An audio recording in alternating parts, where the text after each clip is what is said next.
What's up, everybody? It's your boy Ethan King, back for another video. So, the intention was to make a gaming video this week. It didn't work out. It wasn't necessarily work that got in the way. It was more of getting a camera, for one, because that wasn't working. Plus, OBS, the site that my editing software essentially I'm trying out for the first time, is not working as well. So it's like, great.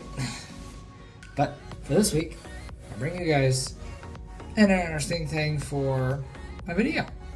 I am going to give you guys a deck list review of my MTG Magic deck for Commander for Knights.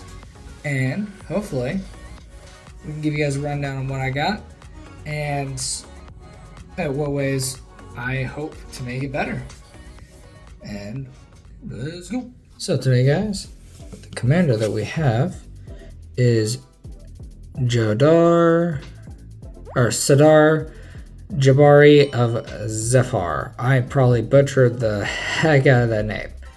It is a white, blue, and black commander with human knight, legendary creature, with an eminence trigger of when you attack with one or more creature knights. You can basically have a draw card, discard card. The idea of the deck is basically to send your knights to the graveyard and bring them back with your power of your commander. So we have, as our commander, so I'd say we got a solid mana base here. We've got 9 plains, 5 swamp, and then we've got 6 islands, and that's just for our basic lands. And then we have other lands like, one second here, we got stuff like our Evolving Wilds, Path of Ancestry, Command Tower, that's great. Basically our conditioned lands and stuff like that. Our mana base is pretty solid. I believe we're sitting at a solid 30 lands. I'll probably go back and check. It might be even less than that. For our knights, we've got our knight support thing is to help us fetch land, Knight of the White Orchard. We've got stuff to help beef our guys, our Death Toucher, Arvid the Cursed. We got our White Mark Commander, basically a guy that helps us basically give our stuff indestructible and other kinds of fun stuff like this, Dust Shadow. Your opponents can't gain life. Fantastic stuff like that. One of my more powerful ones, basically pay 2 white and 3 colorless, or 3 of whatever, and you basically give your stuff double strike until the end of the turn, which is pretty busted. We've got Adeline, the Replucent Cathar, sorry. Power and toughness are equal to the creatures I control, and each time it attacks, I create a white human creature token that's tapped and attacking that player. So that's pretty awesome. We've also got more stuff for a search port. When it enters the battlefield, I can move top 5 cards and stuff like that. And it helps a lot, especially when your commander brings stuff back from the graveyard. So it's like you block it, kill it, commander is able to bring it back, and then you get to re-trigger it again. Now this helps for when they basically, oh shoot, you can't cast spells from like your hand or wherever, you can get them out of your graveyard as well. And even though his ability is kind of meh in terms of casting him from wherever he is or whatever, it's pretty easy with the commander's eminence trigger. Plus more of the same thing with Silverwall Squadron. Pretty good when it comes to getting more knights on the field and stuff like that. Corpse Knight's pretty good. Another creature enters the battlefield under my control. Each opponent loses a life. Works really good with Squadron and other ones as well. Validian Wave Knight, Merfolk and a Knight. Whenever I draw a card, put a 1/1 counter on each other Merfolk and Knight I control. Basically a guy that buffs my stuff as combats and everything progress. And between these two right here, our Herald of Hoofbeats and our Moonshaker Cavalry, these two usually tend to end the game as soon as they hit field. Whether it be buffing your creatures to stupid amounts, or just making them entirely unblockable. We've also got other things. It's like, even if your opponents counter your stuff, you're still getting benefits out of it as well. With Marshal of Zulfar, other knights you control get +1, and you can tap down your opponent's stuff as well when they got big blockers and stuff like that. Helps when you're dealing with people that run Eldrazi's, freaking for real. And then we have our LiQWYD Lancer. Whenever a non-token knight you control dies, each opponent loses a life and you draw a card.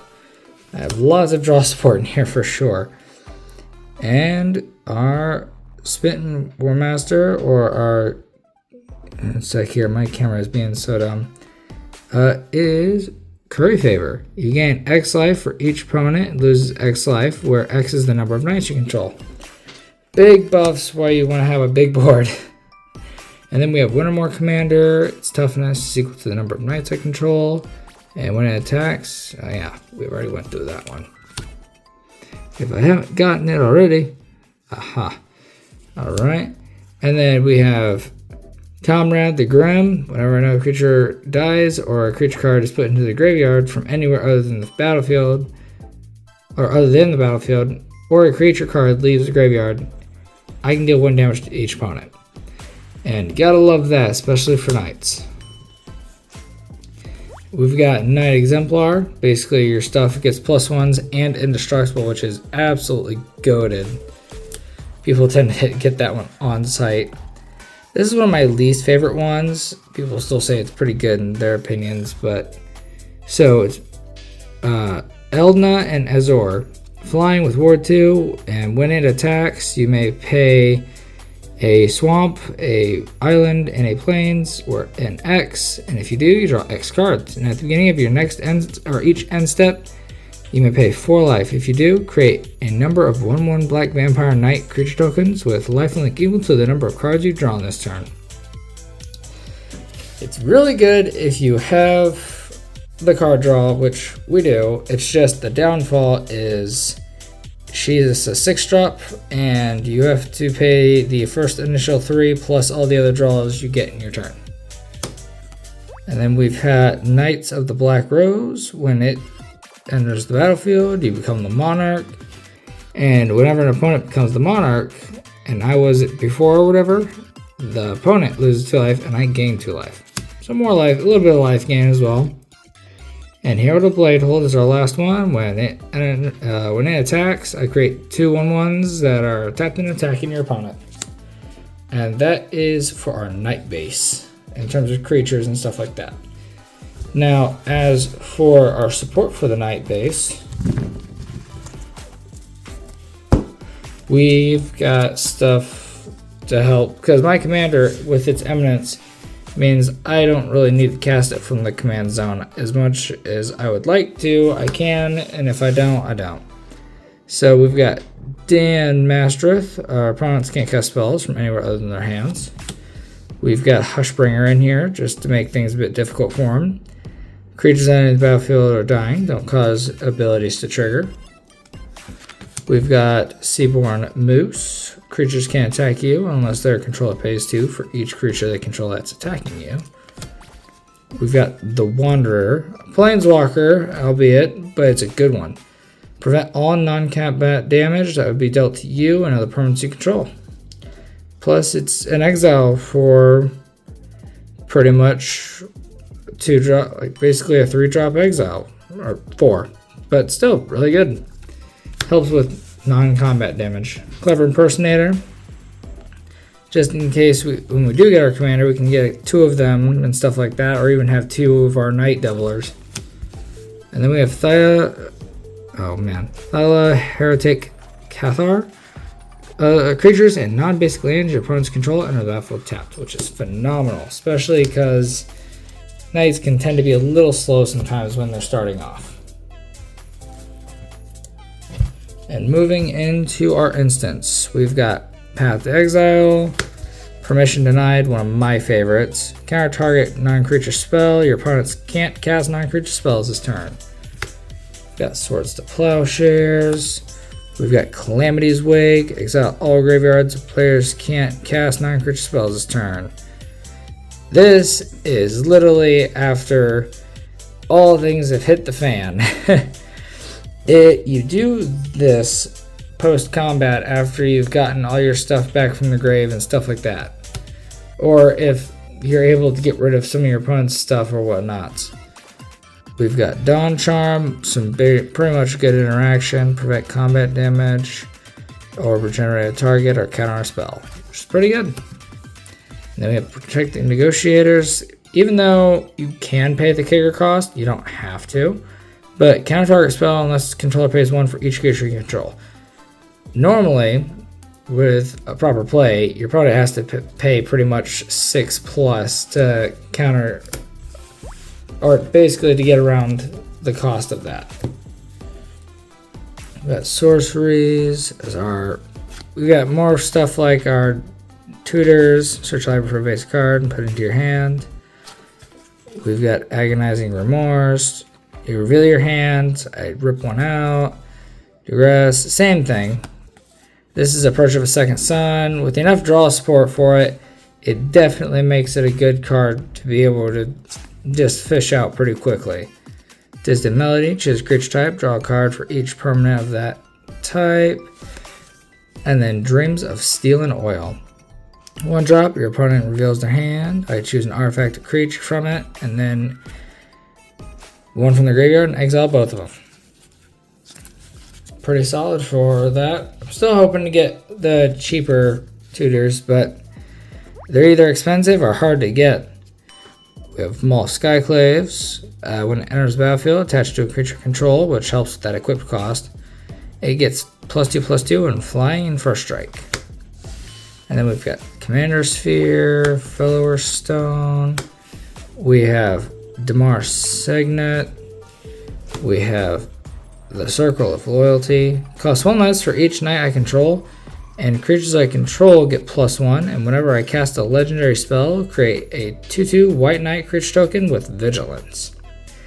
Or if need be, I can also pay 4 and create a 2/2 white knight creature with Vigilance. We got Lightning Greaves if we need to give our commander haste on the go. Chromatic Lantern. Strixhaven Stadium if we're out to end the game as quick as humanly possible. Whenever a creature deals combat damage to you, remove a point counter from Strixhaven Stadium. But the second effect is where it gets ridiculous. Whenever a creature you control deals combat damage to an opponent, put a point counter on Strixhaven Stadium. If it has 10 or more counters on it, remove them all and that player loses the game. Which is insane. That's one way to quickly get rid of the board state. We've got a Zoras Signet. We've got Vanquish's Banner. Enters the battlefield, choose creature type. We got stuff that helps buffs and draws. Horde of Sword. This card, I'm not gonna lie, it is really good. The issue is most of the decks I've been playing against have not been red or green in the sense of its use. I've only been able to use it for its second effect here. We got Herald's Horn, a reducer that basically helps us to get more of our stuff out ahead of time. We've got Arcane Signet, Soul Ring, Orzhov Signet, Mind Stone, and then Conjurer's Mantle. Has equipped creature gets +1 and has Vigilance.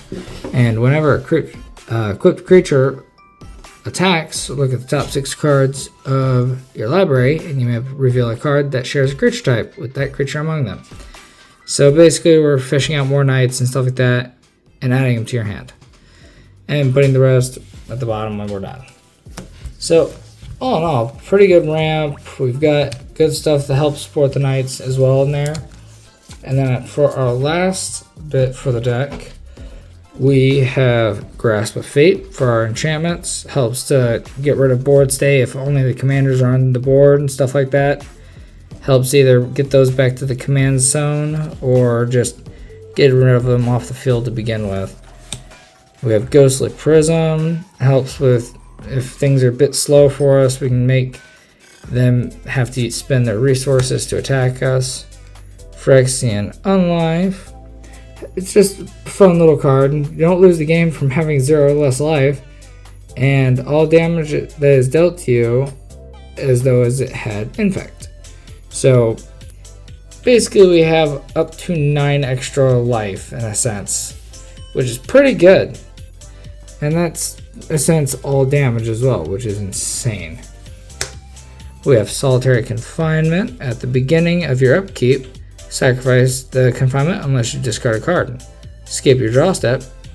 And I have Shroud. Prevent all damage that would be dealt to you. So as long as you have a way to draw and discard constantly while Shroud and Unlife are on field, you can't lose the game, and you essentially just can't lose the game. But the issue is being able to constantly discard a card. We have Blind Obedience, which for its extort costs, you can make it so your opponents lose a life and I gain that much life. And artifacts and creatures your opponents control enter tapped. More stuff to help slow down the game for my opponents and help speed it up for me. And then we have Knight's Charge. This one could also potentially just win the game as long as you have a loaded up graveyard. Whenever a knight you control attacks, each opponent loses 1 life and you gain 1 life. But for 8 mana, return all knight creature cards from the graveyard to the battlefield. That mana cost sounds expensive, but with the amount of ramp that the knights have, it is essentially a really easy win all around the block. Well, with that said, guys, that is the video for the day. That is basically my deck list for knights as of the year 2024. And let me know in the comments below if you guys want to see another deck list of the decks I've got, or maybe give a suggestion as to a deck I should potentially look into building. Also, to any of the tech nerds out there, if you guys have any ideas on some good editing software, let me know in the comments, and I will definitely look into those. I'm willing to find some free ones, or if I need to start paying for one, I definitely will. I'm trying to give you guys the best content. And until then, I will catch you guys on the next one. Peace.